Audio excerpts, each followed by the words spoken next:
Dale. Hey, how you doing? I'm doing well. Happy Tuesday to you. Yes, happy Internet Sucks Tuesday to you too.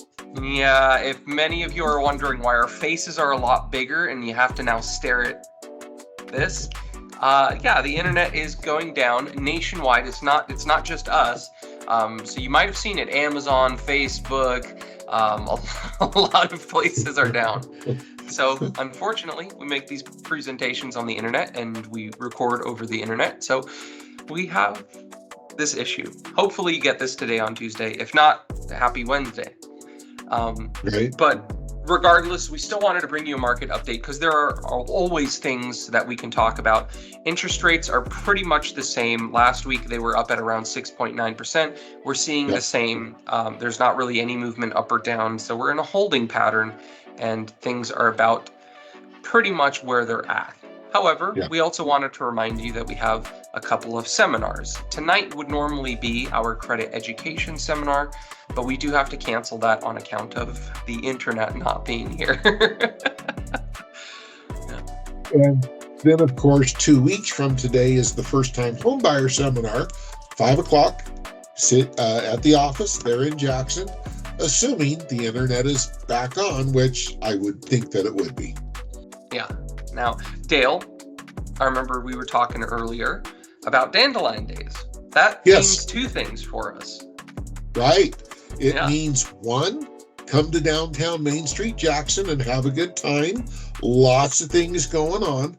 But even more important to us, that's typically the beginning of spring. And what does spring mean in our world? Oh, yeah. More action, hopefully. And maybe more inventory, more buyers, more action just in general. So it could be a swing in the market in the right direction. It'll take some time. But also on the topic of spring, we ran the I Will Wait for Spring special, which is now over for a lot of people. Today is March 5th. And we finished on the 1st of March this special where basically we pay for an appraisal at close of escrow for anyone that got pre-approved in the months of January or February. Now, Dale, I haven't closed any of those loans that came in to get pre-approved. I'm thinking of 3 clients right now that came in and took advantage of this special. How many do you have taken advantage? I have 3 as well. Have one that should close probably in the next couple weeks. They will get their free appraisal. I have one that is a construction loan.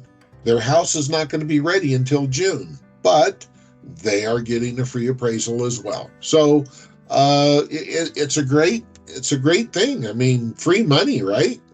Yeah, and it's super beneficial, especially because at any point in 2024, they can use this appraisal. I'm in a very similar situation. I have one set of clients that they are going into a new construction as well. They might not be ready until July.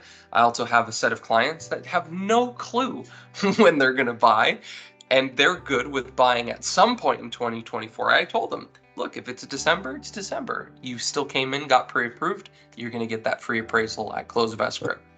So we are geared up. We are anticipating spring. We are hoping it's going to be a good buying season.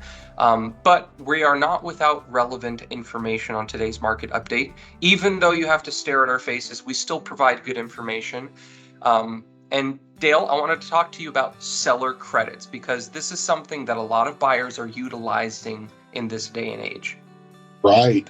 Is it 2, 3, 5, 4, 6? What's the deal with that? I mean, we can even have seller credits up to 9% on some. Wow. Yeah, I know. Well, so let's break it down. What are the 3 basic programs with the 3 basic seller credits? So VA is 4% seller credit. 4%. FHA, 6% seller credit.